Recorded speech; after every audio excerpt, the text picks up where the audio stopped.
நம்ம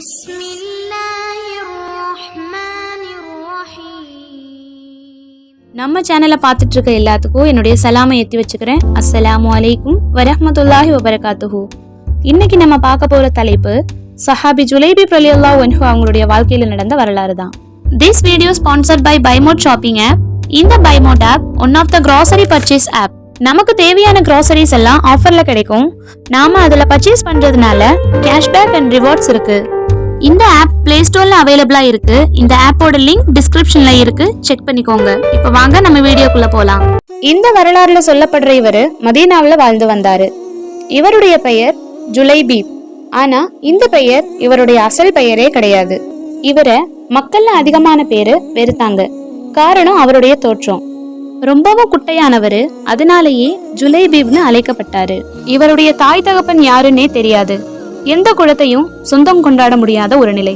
அவருக்குன்னு எந்த ஒரு பொருளும் சொத்தும் கிடையாது. பள்ளிவாசல் தான் அவர் தங்கக்கூடிய இடமா இருந்தது. குழந்தைகள் முதற்கொண்டு இவரை கேலியும் கிண்டலும் செய்வாங்க. யாரும் கூட வச்சுக்கிறதுக்கோ விரும்ப மாட்டாங்க. பல நாளாவே மதீனாவினுடைய தெருக்கல்ல நாம இப்படி இருக்கமேன்னு அழுது தனிமையிலேயே காலத்தை கடந்தவர். பெண்மணி நாயகம் முகமது முஸ்தபா நபி ஸல்லல்லாஹு அலைஹி வஸல்லம் அவங்க மதீனாவுக்கு வந்ததுக்கு அப்புறம் தான் ஜுலைபி ரலியல்லாஹு அன்ஹு அவர்களுடைய வாழ்க்கை கொஞ்சம் கொஞ்சமா மாற ஆரம்பிச்சது. நபி ஸல்லல்லாஹு அலைஹி வஸல்லம் அவங்க பிரச்சார கூட்டங்கள் நடத்தும் போதெல்லாம் ஜுலைபி ரலியல்லாஹு அன்ஹு அவங்களும் கூட இருப்பாங்க. அதிகமா பேசிக்க மாட்டாரு. நாளாக நபி ஸல்லல்லாஹு அலைஹி வஸல்லம் அவர்களுடைய தோழராகவே ஆகிட்டாரு. ஒரு நாள் தோழர்கள் கூட இருக்கும்போது நபி ஸல்லல்லாஹு அலைஹி வஸல்லம் அவங்க, ஓ ஜுலைபீபே, என்கிட்ட ஏதாவது கேளு, உனக்கு விருப்பமானது எதுவும் இருந்தா என்கிட்ட கேளுன்னு கேக்குறாங்க. ஜுலைபீப் ரலியல்லாஹு அன்ஹு அவங்க வெட்கம் கலந்த குரல்ல சொல்றாரு, அல்லாஹ்வின் தூதர் அவர்களே, எல்லாம் வல்ல இறைவன் உங்க கூட இருக்கிற இந்த பாக்கியத்தை தந்திருக்கானே, இதை விட பெரிய பாக்கியம் வேற என்ன இருக்க முடியும்னு பதில் சொல்றாரு. உடனே நபி ஸல்லல்லாஹு அலைஹி வஸல்லம் அவங்க, எனதருமை நண்பரே, நீர் திருமணம் செய்ய ஆசைப்படுகிறீரான்னு கேட்டாங்க. அதற்கு என்ன எல்லாம் யார் திருமணம் செய்ய முன் வருவாங்கன்னு நினைச்சு ஜுலைபீப் ரலியல்லாஹு அன்ஹு அவங்க சிரிச்சாங்க. இருந்தாலும் ஆமான்னு பதில் சொல்றாரு.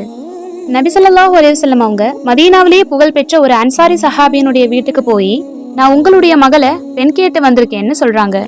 அந்த சஹாபியோ, யா ரசூலுல்லாஹ், இதை விட சிறந்த பாக்கியம் எனக்கு வேற என்ன இருக்க முடியும்னு அந்த அன்சாரி தோழர் சொன்னதும் நபி ஸல்லல்லாஹு அலைஹி வஸல்லம் அவங்க சொல்றாங்க, நான் எனக்காக கேட்கல, என்னுடைய நண்பர் ஜுலைபீப் அவங்களுக்காக நான் கேட்கறேன்னு சொல்றாரு.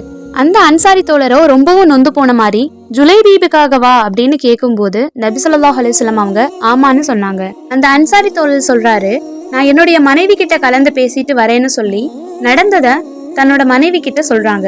சொன்னதும் அந்த பெண் அழுது ஒப்பாரி வச்சு, நான் ஜுலைபீபுக்கு தவிர வேறு யாருக்கு வேணாலும் மனமுடிச்சு தருவேன்னு சொல்றாங்க. தனது தாய் தந்தையினுடைய பேச்சை கேட்டுக்கொண்டிருந்த அந்த பெண், அவளோ மதீனாவுல மிகச்சிறந்த அழகிய போற்றப்படக்கூடியவள், பயபக்தியுடைய அந்த பெண்மணி எல்லா நேரமும் தன்னை வழிபாட்டுல ஈடுபடுத்தி கொள்ளக்கூடியவள் தான். அந்த பெண் தன்னுடைய தாய் கிட்ட சொல்றா, எனதருமை தாயே, எல்லாம் வல்ல அல்லாஹ்வை அஞ்சிக் கொள்ளுங்கள். நீங்க நபி ஸல்லல்லாஹு அலைஹி வஸல்லம் அவங்களுடைய பேச்சையா நிராகரிக்கிறீங்க. அல்லாஹும் அவனுடைய தூதரும் ஒரு காரியத்தை முடிவு செய்யும் போது அதுல நமக்கு மாற்று கருத்து சொல்ல எந்த ஒரு இறை நம்பிக்கையாளருக்கும் உரிமை இல்லைன்னு உங்களுக்கு தெரியாதா? நபி ஸல்லல்லாஹு அலைஹி வஸல்லம் அவங்க நம்மளை இழிவுபடுத்திடுவாங்கன்னு நீங்க நினைக்கிறீங்களா? எவ்வளோ பெரிய சிறந்தவரா இருந்தா ஜுலைபீப் அவங்களுக்கு நபி ஸல்லல்லாஹு அலைஹி வஸல்லம் அவங்களே பெண் கேட்டு வந்திருக்காங்க. நபி ஸல்லல்லாஹு அலைஹி வஸல்லம் அவங்களுடன் நெருக்கமாக இருக்கிற மனுஷ மக்களை பார்த்து மலக்குமார்களே பொறாம கொள்றாங்க. நீங்க ரசூல் ஸல்லல்லாஹு அலைஹி வஸல்லம் அவங்க கிட்ட அந்த சஹாபிய இங்க அனுப்ப சொல்லுங்க. இதை விட சிறந்த பாக்கியம் வேற எதுவும் இல்லை. இதை விட சிறந்த கணவரும் வேறு யாரும் இருக்க முடியாது. நபி அவங்க சிறந்த பரிசை கொண்டு வீடு தேடி வந்திருக்காங்க. நீங்க என்னடான்னா அழுதுட்டு இருக்கீங்கன்னு அந்த பெண்மணி சொல்றாங்க. மறாவது நாளே கல்யாணம் நடக்குது. உஸ்மான் ரலியல்லாஹு அன்ஹு அவங்களும் அலி ரலியல்லாஹு அன்ஹு அவங்களும் தங்குவதற்கு வீடு வாங்குறதுக்கு பணத்தை பரிசா கொடுக்கறாங்க. கல்யாணமான கொஞ்ச நாள்ல போருக்கான அறிவிப்பு வருது. மாமனார் சொல்றாரு, மருமகனே, நீங்க புதுசா கல்யாணம் ஆனவங்க தானே, உங்களுக்கு இந்த போர் கட்டாயம் இல்ல, நீங்க உங்க மனைவி கூட நேரத்தை செலவு பண்ணி சந்தோஷமா இருங்கன்னு சொல்றாங்க. ஜுலைபீப் ரலியல்லாஹு அன்ஹு அவங்களோ ரொம்ப வருஷம் கழிஞ்சு கல்யாணம் ஆகியிருக்கு. இருந்தாலும் அவரு தன்னுடைய மாமனாரை பார்த்து, உங்களுக்கு விசித்திரமா இல்லையா, நம்முடைய நபியோ போர் முனையில நிற்கும் போது என்னால மட்டும் எப்படி வீட்டுல சந்தோஷமா இருக்க முடியும்னு சொல்றாரு. சின்ன உருவம் தான் இவரு, இருந்தாலும் தன்னுடைய உயரத்துக்கு வாள் ஒன்னை எடுத்துட்டு போர்க்களத்துக்கு போறாரு. மற்ற சஹாபாக்கள் எல்லாம் எப்பவும் அமைதியா வெட்கப்பட்டவரா இருக்கிற இவரு இப்போ சிங்கம் போல போர்க்களத்துக்கு போறாருன்னு ஆச்சரியமா பார்த்தாங்க. போர்க்களத்துக்கு போய் எதிரிகளை பாய்ந்து வீழ்த்த ஆரம்பிச்சிட்டாரு.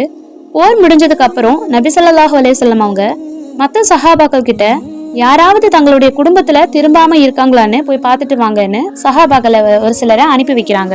சஹாபாக்கள் இல்லை நபியே, எல்லாரும் வந்துட்டாங்கன்னு சொல்றாங்க. அப்ப நபி ஸல்லல்லாஹு அலைஹி வஸல்லம் அவங்க இல்லை, எனதருமை நண்பர் ஜுலைபீபை காணவில்லை, போய் தேடி பாருங்கள்னு சொல்றாங்க. சஹாபாக்கள் போய் பார்க்கும்போது 7 காஃபிர்களையும் மரணிக்க செய்து தானும் ஷஹீதாக்கப்பட்டதை அங்க பாக்குறாங்க. ஜுலைபீப் ரலியல்லாஹு அன்ஹு அவங்க மரணிச்சுட்டாங்க. இன்னா லில்லாஹி வ இன்னா இலைஹி ராஜிஊன்.